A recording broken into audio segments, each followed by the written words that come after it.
You. Good morning, all. Come on in. The most radical change that we're trying to implement is starting the 9:15 forum at 9:15, which we're continuing to do because there's a lot of stuff. We have a lot to cover today, so come find a seat. And in another few seconds, we'll get going. A few more wandering in. Are we rolling, Robin? We are on. So this series has been, I've had a great time. I've been terrified by it to think about filling up 5 Sundays, but once we start talking about these concepts and the thinking behind them and all the conversations that led to them, it's been pretty invigorating for me, and I've loved having the feedback and the comments and the questions continue to kind of bring what we're attempting into focus. Today we're going to talk about the organ and the church. So these are areas of our life together about which people really don't have strong opinions, so you may not have questions. Oh, but we will still make time for questions. We're going to kick it off. Catherine's going to come and as a representative of our spiritual emphasis committee and start.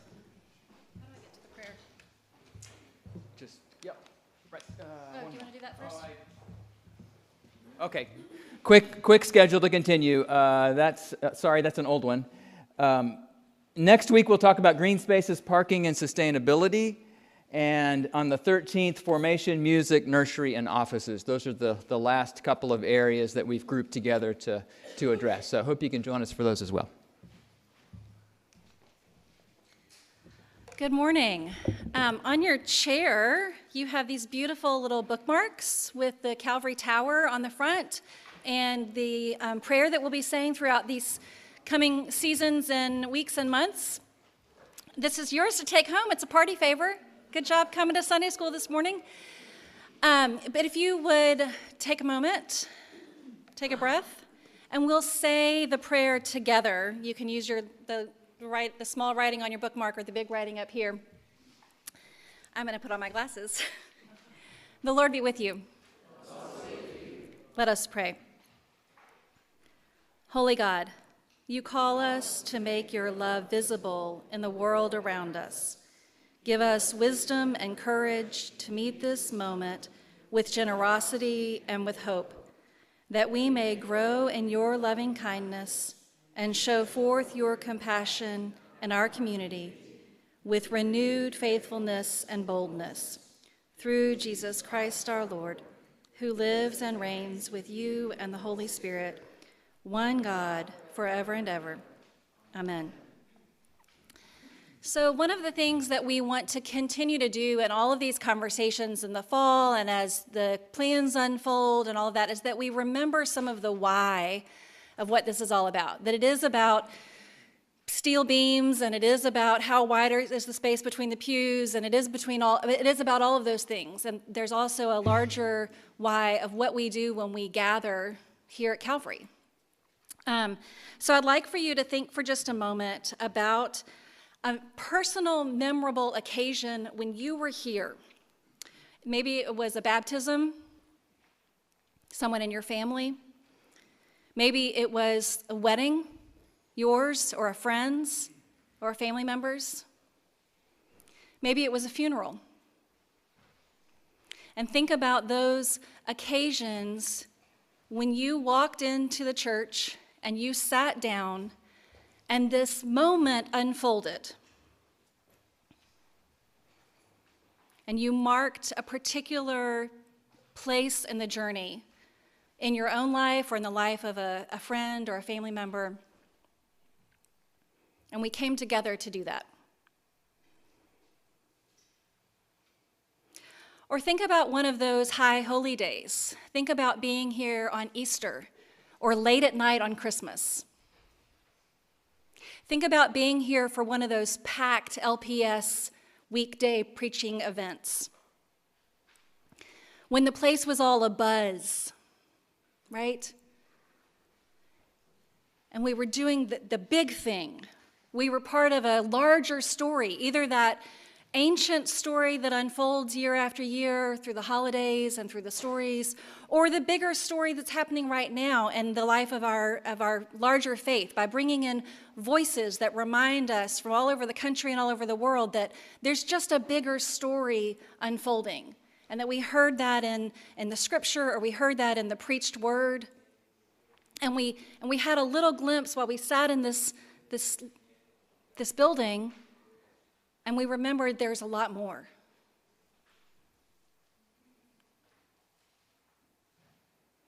Or consider just an ordinary Sunday, like today, when it was a little drizzly. And it was just Sunday, and you just walked in. And still, on an ordinary Sunday, the choir sang, and that descant lifted you, or someone put a piece of bread in your hand. Or there was a line in the prayers of the people, or a name in the prayers of the people, and you thought, yeah, that's why I'm here.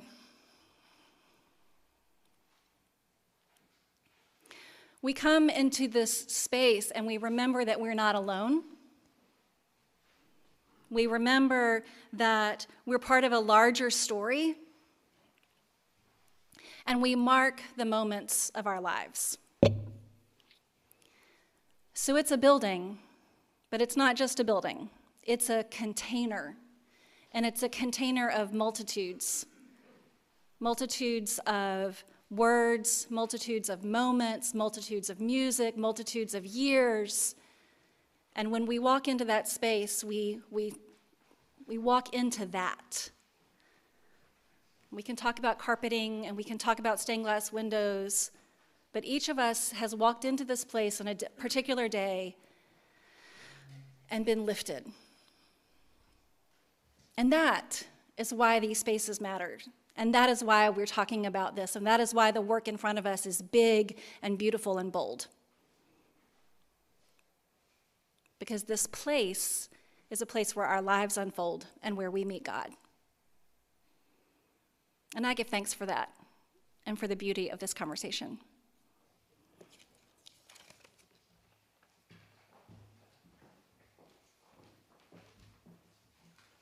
That is a beautiful setup for what I get to talk about today. I'm Kristen Lynch. I'm the organist choir master, and I've been here for 9 years.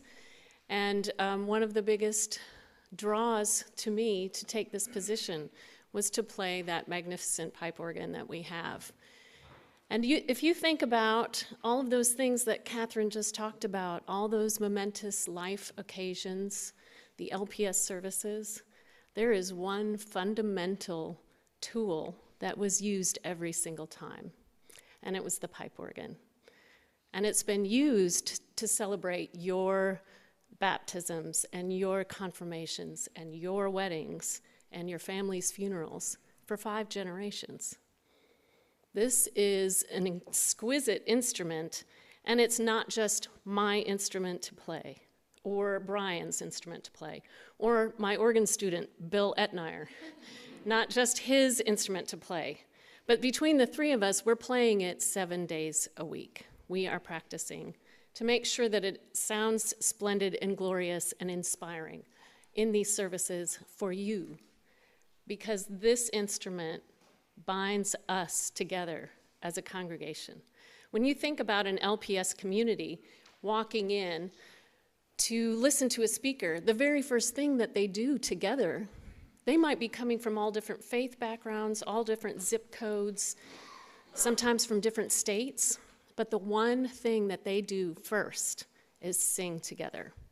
And the only way they can sing together is if they're accompanied by something, and that just happens to be our amazing Aeolian Skinner pipe organ, built in 1935 and tonally designed by Aeolian Skinner's president, G. Donald Harrison, who is singly described as legendary and one of the most important American organ builders of the 20th century.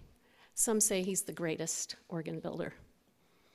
Opus 932, an opus number is a work number, so ours is the 932nd instrument built by Aeolian Skinner. This is Command Central. This is where Brian and Bill and I sit to play. This is called a console. It has the capability of playing all 79 ranks, which constitute more than 4,000 pipes in those two chambers, in the north and south chambers, on 3 keyboards, which we call manuals, and a pedal board, which we play with our feet. The most important thing on this well, one of the most important things, besides all the buttons, levers, and stop knobs, are the nameplates that describe what this instrument is, so that anyone who sits down, especially organists who know, will know what a special instrument it is that they are about to play. Because it was built by Aeolian Skinner in the 1935 by G. Donald Harrison. That is his signature on the bottom nameplate. And he did not put his signature plate on every instrument that he built. And he built hundreds of instruments. He put his signature on those that he found special and important to him. There is a 2-series article published this year in one of America's finest organ journals about his signature organs. All right, so scholarly research is done on this designer, G. Donald Harrison. And Calvary's organ is listed in here because it has a signature plate. And this is what they say about it. You know, it's such a long article, they can only say so much about several of these instruments. But Harrison's professional correspondence mentions his traveling to Memphis to work on the organ. Adolf Studerman was the longtime organist of Calvary Church, a respected musician in that city, and was friendly with G. Donald Harrison, GDH. Adolf Studerman was well connected and actually well respected around the country at that time. And so it's not surprising that a man who was educated in New York City would know a legendary organ builder who was based in Boston. So that's not unusual. Here's the burning question. Why should we do any work on this instrument that sounds so great, right? I mean, it's inspiring. You love to sing to it, don't you? Yes. All right, so what's wrong with it? Well, number one, you don't want to wait until something is wrong with it to suddenly do the work. But it is old. It is a notable instrument of great historic and modern significance. And it's not just me that's going to know about this by the time, and it's not just me that's going to tell you about this as we go through these slides. But it also serves this purpose for our very spiritual journeys that we just discussed. So it's used by you. It's not, again, it's not just about me or the next organist that comes after me. So it's 87 years old. The roof blew off of Calvary in 1934 and totally damaged the organ that was existing. So Studerman called up Harrison and said, "I need a new organ." And because the country was coming out of the Depression, they were able to design and install this instrument in less than 7 months, which is a process that normally takes 2 to 3 years. And Calvary was able to purchase it for half the cost that they normally charge, which is $75,000. Our consultant tells me that if we would put in an instrument of this fine quality today, it would cost us $4 million. It's a good return on an investment. The console that I just showed to you is actually 2 consoles later, so it's the 3rd console that this instrument has had. These things get so much wear and tear, and there's so much electrical wiring and action to buttons and knobs and keys. They wear out. Any appliance will wear out, and they generally wear out after 35 to 40 years. So you might expect that in 2040, we might need to be talking to you about getting a new console. But that's not a problem. That is not an indication that it is of lesser quality. Whether it's the highest quality or a hunk of junk, it's going to wear out. So anyway, that's down the road. The pivotal date here is 1985. There was trends in the organ building world at that time that people desired a louder, more top-heavy, more higher-pitched instrument. They felt that that was going to inspire people to sing more. They wanted the organ to get out. They were looking at organs from Germany in the 17th century, and they were tweaking that, and they were saying, this is the type of organ you should have now. So it's 50 years old. There is some maintenance work that needs to occur also in 1985, but there was this idea that we wanted to change the instrument. We wanted to tonally change the instrument and take it in a new direction. So some very significant things were done. Original pipes, original ranks of pipes were taken out and replaced with new pipes that were brighter and shriller and didn't blend with the rest of the instrument. A discerning ear will be able to tell this. They also took ranks out of chambers and flip-flopped them. So they completely changed the design of the instrument. They made some very fundamental changes. So in 2001, organist choirmaster Tom Pavlechko is reflecting on this, and about that time, Harrison's name is really starting to bubble up again. People are paying a lot more attention, writing a lot more about his work, and he's like, we have one. We have a signature organ, but it does not sound like the Harrison organ that was installed. We need to try to do something about that. And so he called in the leading expert of Aeolian Skinner instruments, Jonathan Ambrosino, and he said, would you do an assessment? So, of course, I mean, any organ aficionado wants to see the work of a great builder honored and dignified to its original grandeur. So he starts assessing the organ, and what he realizes in the north chamber is that there's extensive termite damage. And if it wasn't taken care of immediately, the top half of the organ was going to crash down onto the bottom half and thereby damage at least a third of the pipework. That work had to be done immediately. And fortunately, our insurance company was able to help fund some of that.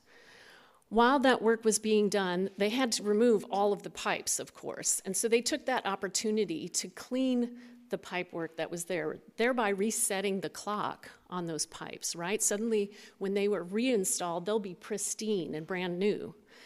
The other thing they were able to do was find some Aeolian Skinner, original Aeolian Skinner. The mixtures are that's the name of the stops that are higher pitched.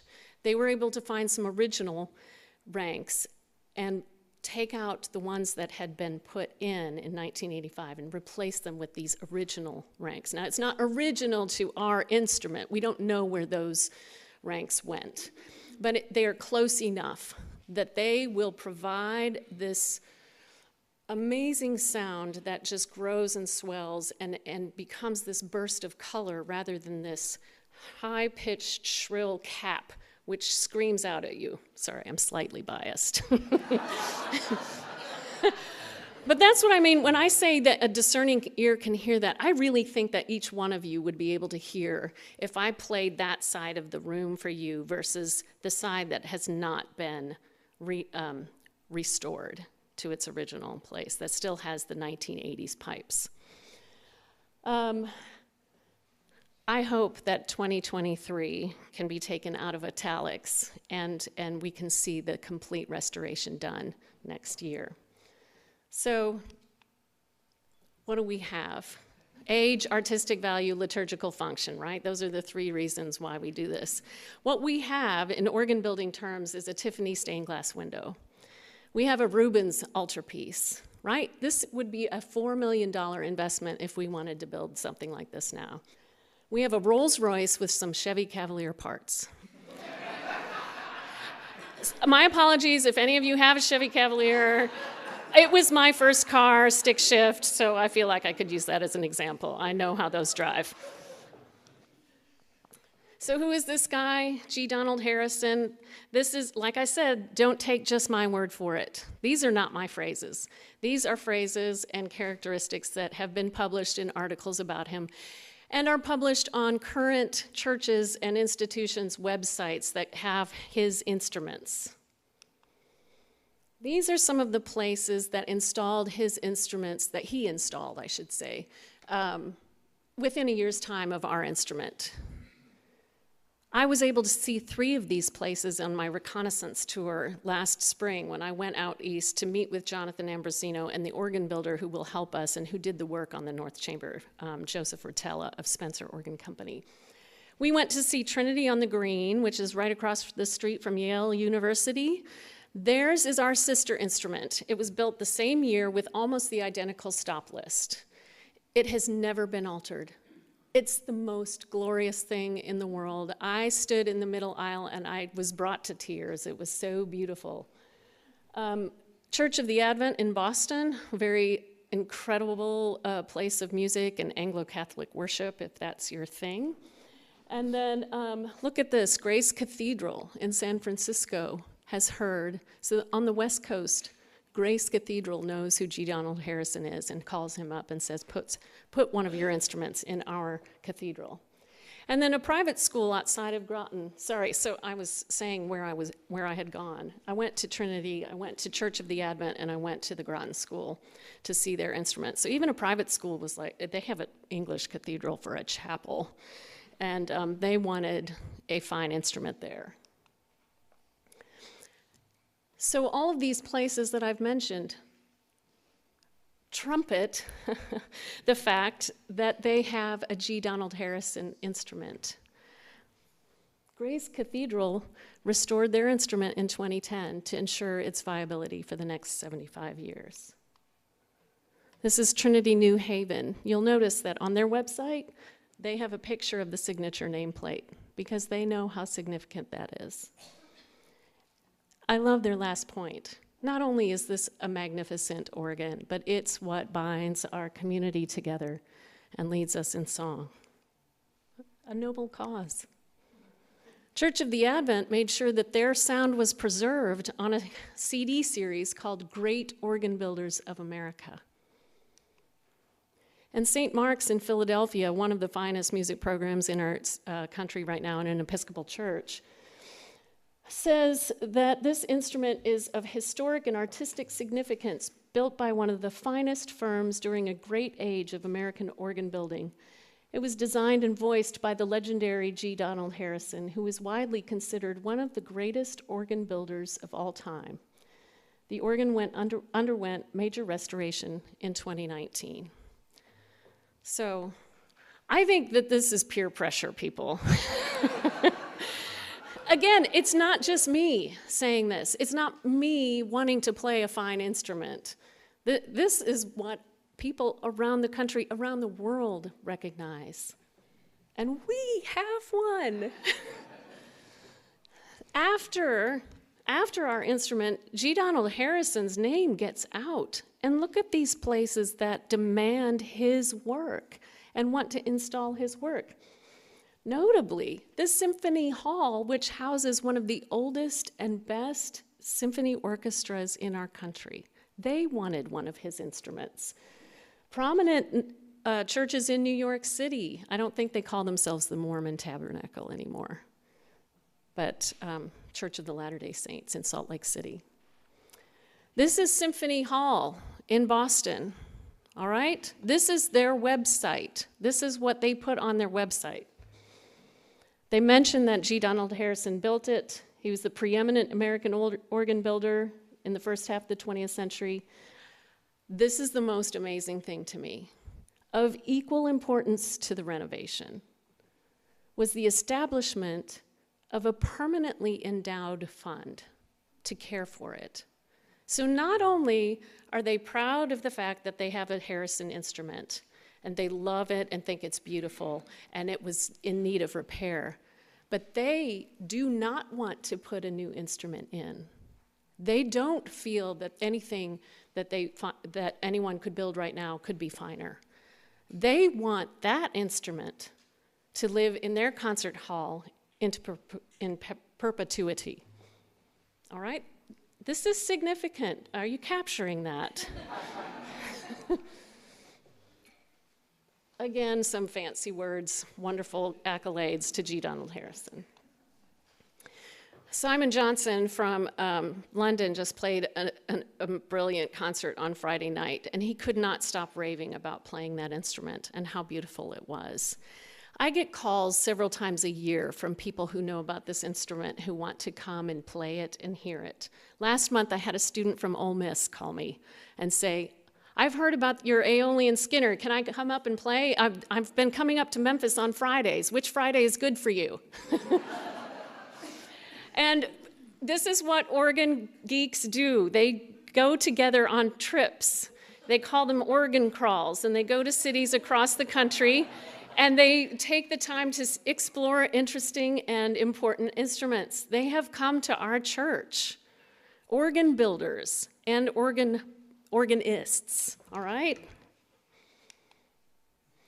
All right, so this is why, even if you don't care about any of that fancy stuff, this is why it matters to you, to us. It is our instrument. It is a pillar of our music program. It is the kind of thing that has ensured quality music since it was built 87 years ago. It's what will continue to draw people to want to be here to make music and to inspire worship together with you. So I think we have a very sobering responsibility to take a look at this and understand that it is a significant piece of a capital campaign. It is a witness to Calvary. It does make love visible and audible to the Memphis community. So what are we going to do? We're going to clean the pipes in the south chamber that have not yet been cleaned. If you take communion on the organ console side, and if, oh shoot, I should leave the lights on in the organ chamber some Sunday so you can look in there and see the decades of dust that have built up. It's gross. So we're going to restore them to their original, turn back the clock. This is a phrase that our organ builder that we're in consultation with has used, so that they're cleaned and they're restored to pristine condition. We're going to take out some of that shrilly fake imposter pipe work that was installed in the 1980s and replace it with more authentic pipe work that will blend and sound like the original instrument. And we're going to do the swap, the re-swap, so that what we have to play is what Adolf Studerman would have had to play, what G. Donald Harrison designed, because that is the way we can keep that nameplate, that signature nameplate valid, right? Because technically right now we don't have a G. Donald Harrison instrument. We have a G. Donald Harrison changed by Reuter Organ Company, who does decent work, but this was just the wrong work to do. Oh, so that's the end of my presentation. I don't know if I need to take questions now. I'm going to leave these journals here too if you wanted to see a little bit more about this article. I need to at 10:10. If there's a question or two, we want to move on into the church, but if there's a burning question or two that you realize only Christian could answer of yours, what is that? What a brilliant presentation. Thanks. Yeah. With the cleaning of the pipes, how much is that going to change the sound of the pipes? Question is, how much will the cleaning of the pipes change the sound? Well, it doesn't change the sound, but what it does is it takes care of your appliance. Right? There's so many parts. There are 4,419 pipes. And so you have to clean, just like you have to clean your coffee filter, I mean, so it assists the functioning of it, but that's a great question.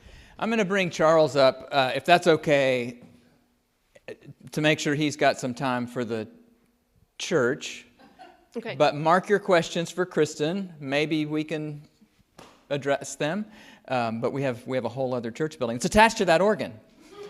that we're going to talk Yes, about. the building is attached to the organ. I like that Brilliant, focus. brilliant explication, Thank the you. description of what's going on in this and why it matters as much as it does to us. So thank you, Kristen. Yep. Thank you, Kristen.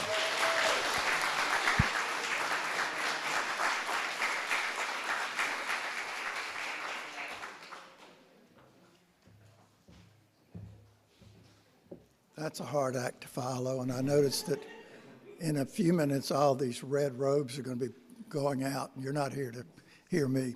But anyway, I've been asked to talk a little bit about the church itself. I'm sorry.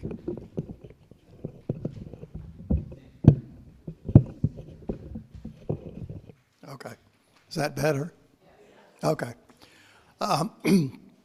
First off, the church does not look like, kind of like what Kristen was saying about the organ, the church does not look like it did when it was built. In 1842, the church was built, but it did not include the bell tower, nor did it include anything back of the 3 arches at the front where the altar and the organ and the communion rail is. It also had a flat ceiling. So over the years, this space has been modified as needed to accommodate what we need. One of the things that really impressed me, though, was the church was built to seat 600 people when the population of Memphis was 6,000. That's not Episcopal thinking, but it has served us very well. By the way, it does not seat 600 anymore, and we won't go into that. But anyway, what we're trying to do this time around, the last time the nave and sanctuary and all was worked on was in 1952-53. And at that time, the organ, as Kristen mentioned, was split into 2 parts. It used to be that the pipes were exposed on the gospel side all the way out to the arch. It was split, and half of it was put over to where the sacristy used to be. And that's what we have now. Last time the floors were refinished was 1952 or 53 because you have to take the pews out in order to do that. Our consultant, who is apparently one of the leading consultants on historic Episcopal churches nationwide, he's worked on Trinity Wall Street. He's worked on All Saints in downtown Atlanta. He's worked on a lot of churches that you've probably been in. His comment was that when we have the pews out, which we're going to have to do, the ceiling needs to be cleaned. It's got 100 plus years of candle smoke on the ceiling. And he said that is holding dust, which is also changing the color of it, and it's dampening the acoustics of the space. So by cleaning it, we can improve the acoustics in the space so that congregational singing matches the tonal quality of the organ. And other things that are going to happen, though, and most of these, if you walk in there 3 years from now or however long it's going to take, you won't notice the space being radically different than it does right now. Not nearly so radical as it was in 1952 or 3, when all of this, which is now kind of mellowed, but it was yellow oak at the time, which was the thing. All of that was done at that time in the chancel area, including the organ console, and it's been since replaced. Our chancel is not accessible to persons with mobility issues. We have found that we can put a ramp in to the left of, yes, yeah.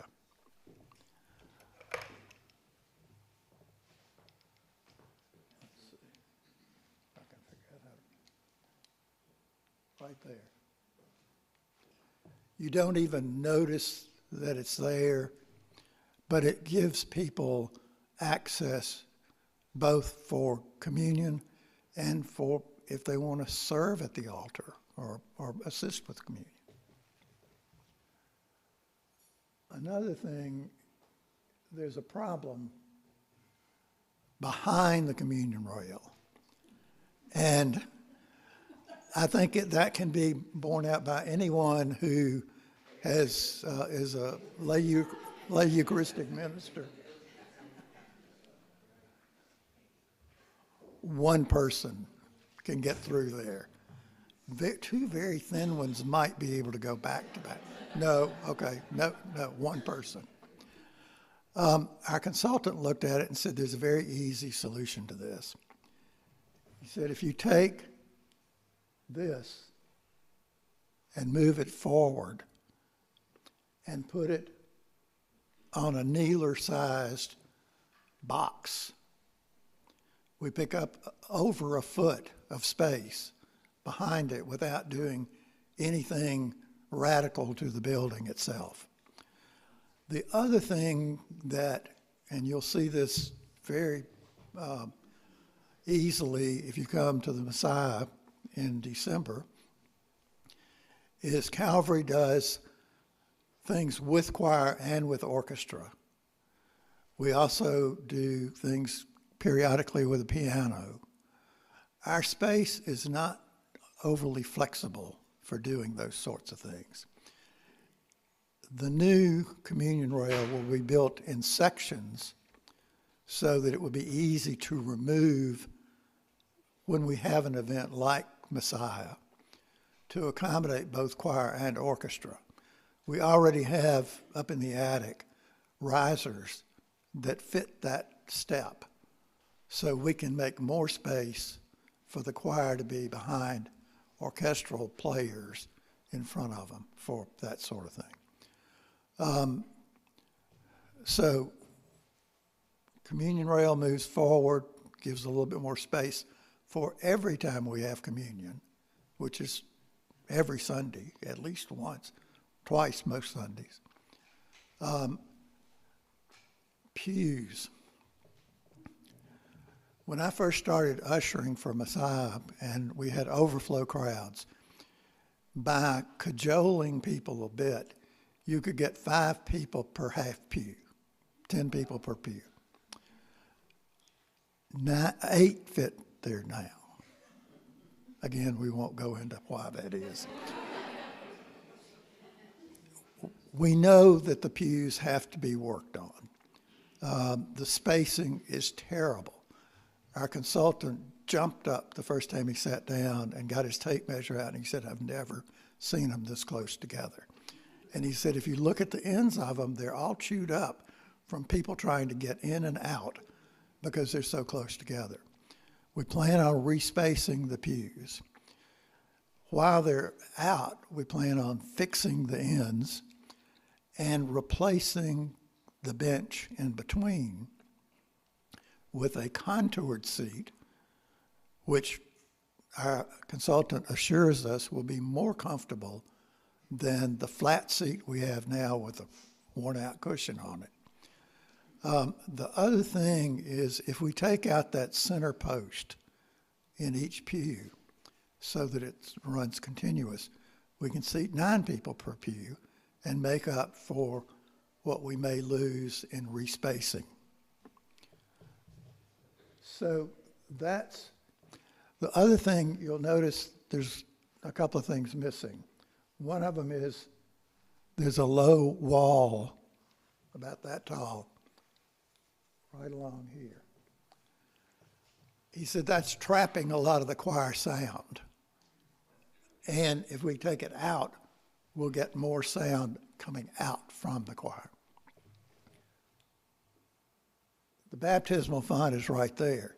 It used to be over in that corner back in the days when we had private baptisms. It was moved later to that spot. When I get to the cutaways, you'll see it's moved to the back of the church.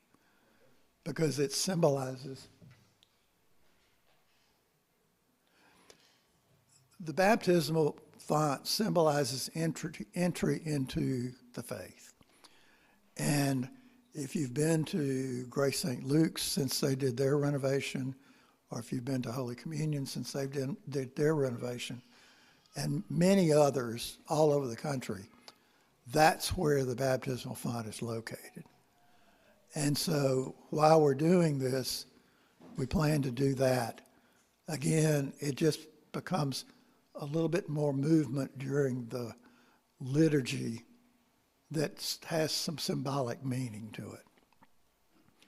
So all of these things are changes, but they're not changes that change the character of the space. They're refinements to it.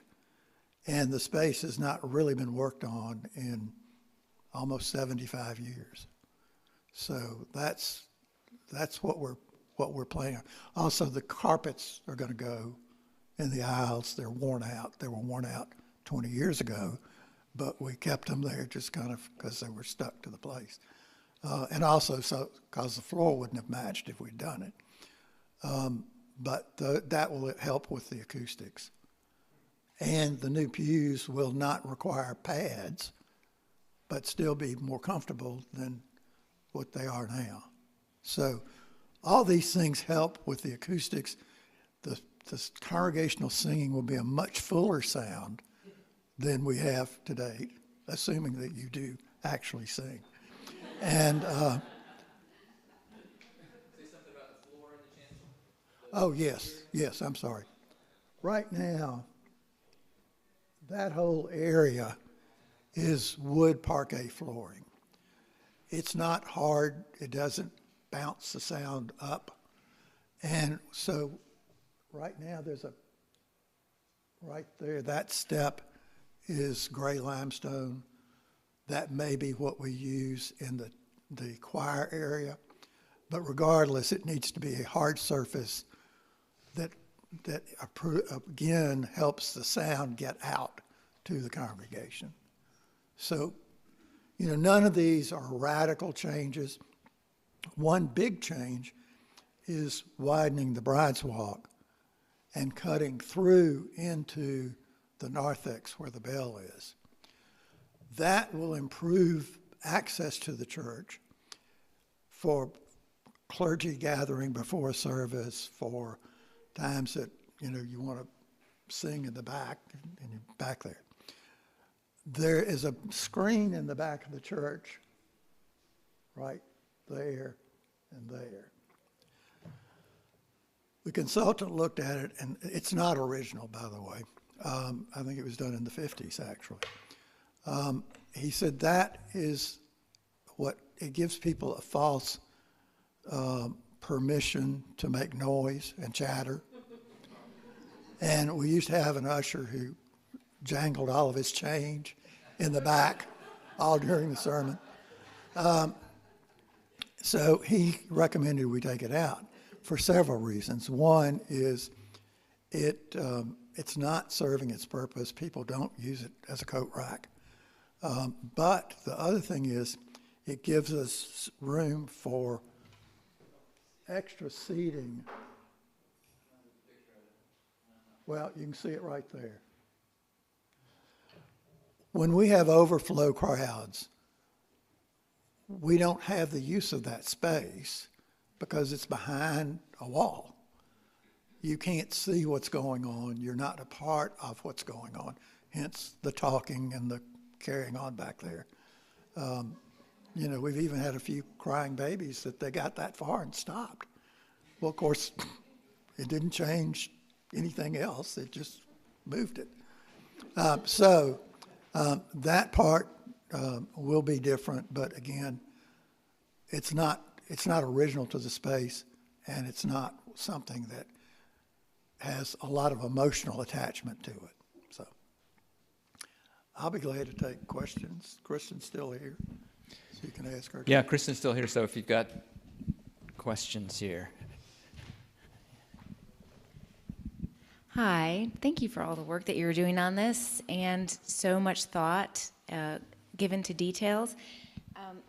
I just had a question about acoustics.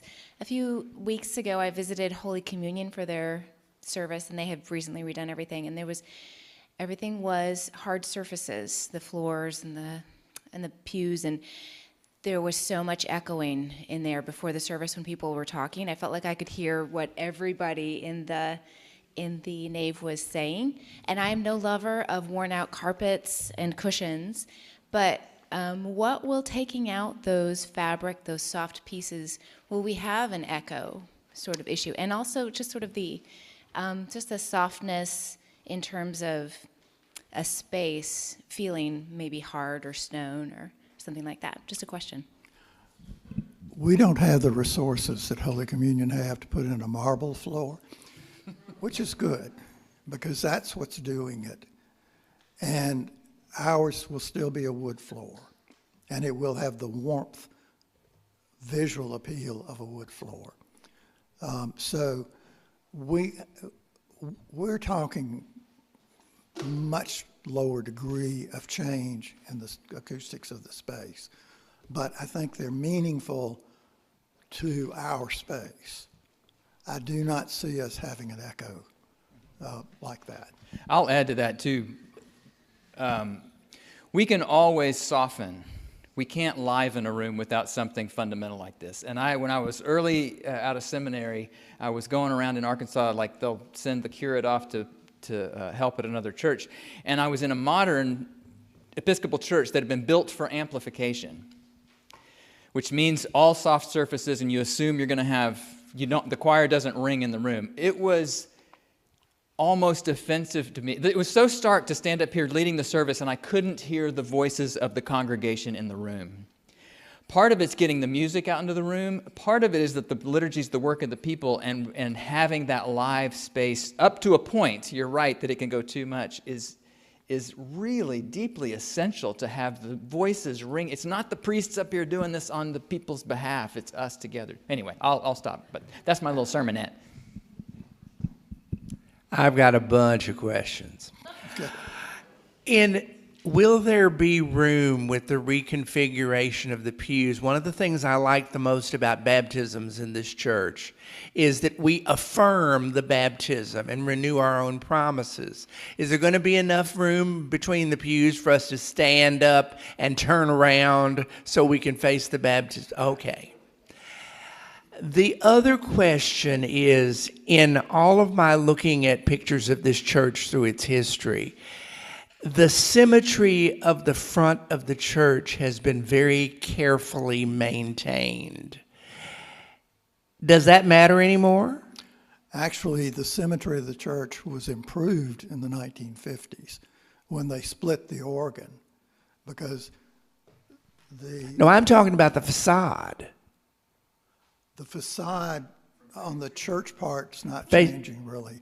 There's a little bit of a change on the right-hand side, but it's basically moving that forward back of the corner buttress. So from looking at it on the outside, you won't notice the difference. I mean, you will if you've studied it before, but it's not going to be visible. I was just wondering about whether that gable that's outside the artist formerly known as the oratory, but on that side, the corner side is the other side, is whether that's going to match the new bride's walk. It'll be different. It'll be a little different, yeah. Mm-hmm. But the bride's walk, we're thinking maybe looks more like an enclosed cloister, which is typical of the style of the building that's here now. And this is a quick one for Kristen. Is it your plan to go back to the strict G. Donald Harrison specs? No, because some of the things that had been added in the 19s, there are some things in the 1980s, the flutes that were added will remain. I saw some. Oh, Margaret, you were mentioning the part of the question about that wider bride's walk. Margaret mentioned to point out Accessibility from the front of the church was a major priority. We've mentioned it a couple of times. So a ramp, the reason that we are willing to compromise some of the architectural symmetry that you've alluded to rightly is to bring that bride's walk out so that we can have a ramp tucked into this little, what is now that little courtyard, so that a person with accessibility issues that comes up to the front of Calvary does not have to make their way down a bumpy alley to the furthest point from where they are on our property to say, welcome to Calvary. We'll see you in 15 minutes. So anyway, that's another essential part which is why that piece changed, right, Charles? Anything? And that goes hand in hand. That then leads to that. And that will be barely noticeable. It just replaces the steps that are there.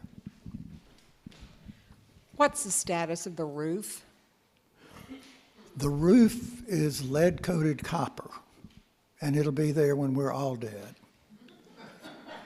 It did have some problems some years ago. I think your father was taking up collections one Sunday, and he stuck the plate out, and water came down in it.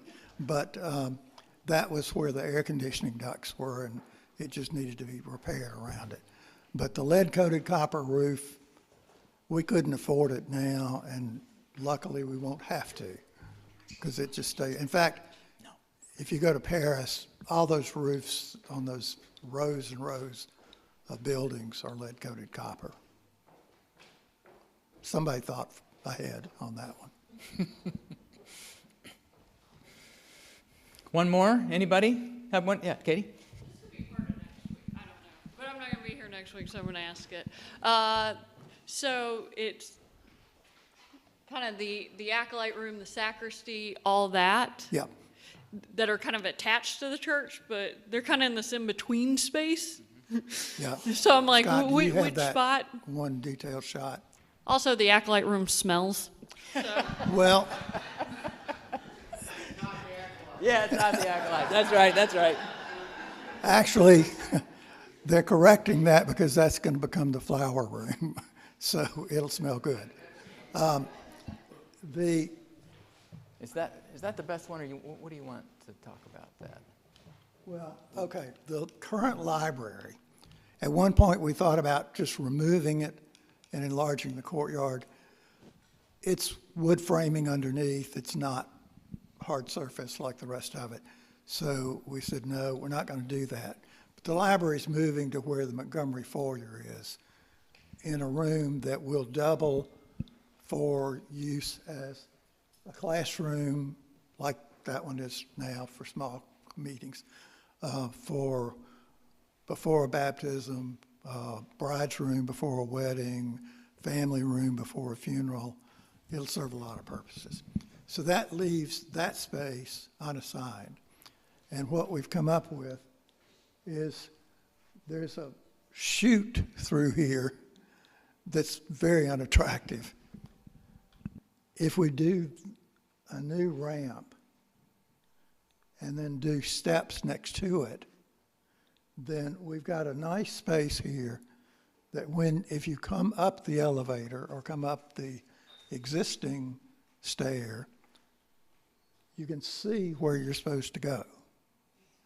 It's not like somebody has to take you by the hand and lead you there, or as the ushers have to do, if somebody wants to go to the bathroom and comes in the front door, we have to take them. I mean, there's no way to explain to somebody how to get to a restroom, or to the nursery for that matter. So those things are all being addressed. But this room will be handy for when we have a guest artist playing, or when there are people waiting to read or whatever. It's even been suggested that might be a good place for children's chapel on days that there's a small crowd, because it's very close to the church, but a separate space. So it's really just letting light in to that experience in that cross hall there and accommodating more folks. It'll make it easier to get musical instruments in and out too, because, trying to get a grand piano through that area now, now they'll be able to bring it in up the ramp and go across and go up the ramp into the chancel, which will make it a lot easier than having to get the ramp out of the attic to get it up the steps. The other thing, Katie, we'll talk more about the classrooms and whatnot, but one thing to say about the sacristy and the acolyte vesting, which we're going to have expanded vesting for everybody together. It will be accessible because we're going to put a back door in the elevator that gets you to floor 2.5. And for the first time, all the spaces, front of the church to the front of the church and there as well, will be accessible to someone with mobility issues as well. Yeah. Yeah. Yep. Yep. And then we're this is, sorry, because currently, and there may be a better plan, and there definitely could be a better plan, of the crosses, the torches, all that, of where that can be held, because it definitely could be better, because we're... Well, it's coming. We'll show you in the last one. There's more on that. There's a lot more space. Yeah. One more it's about time to head to church, but is there one more burning question for church or organ? It's a gift to have Charles, to have someone with the long view of what's happened to our buildings. As we've said a couple of times, to be faithful to a great piece of architecture, but especially one that is an instrument for praising God. Faithfulness isn't keeping it fixed. It's having the next thing respond faithfully to what's come before. And part of that broader perspective that Charles gives is like, this is the story of these buildings. This is how previous generations, just like with the organ, said, sometimes we made great decisions, or sometimes we made decisions that made sense for a time, and maybe don't for our life now. So I'm really thrilled and proud of the way the process has unfolded. I think it's faithful to who Calvary is, to who the buildings are, but most importantly to who we are as the people of God. So thanks for your attention and input, and we'll go on. Thanks.